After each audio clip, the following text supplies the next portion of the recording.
ഒരു മണിക്കൂറിലേറെ നേരം നിശ്ചലനായി വെള്ളത്തിൽ പൊങ്ങിക്കിടന്ന് ഇന്റർനാഷണൽ ബുക്സ് ഓഫ് റെക്കോർഡ്സിൽ ഇടം നേടിയ ഒരു 11-കാരൻ.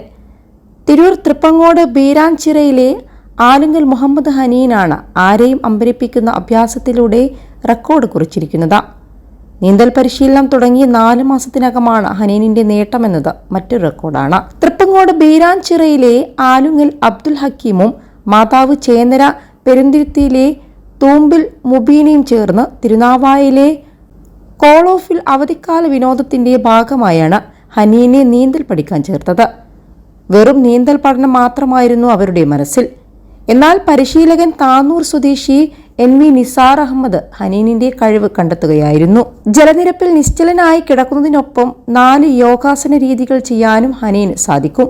സ്വിമ്മിംഗ് പൂളിൽ മറ്റു കൂട്ടുകാരെല്ലാം നീന്തി തുടിക്കുമ്പോൾ നിശ്ചലനായി കിടന്ന് അവരിൽ നിന്ന് വ്യത്യസ്തനാവുകയായിരുന്നു ഹനീൻ.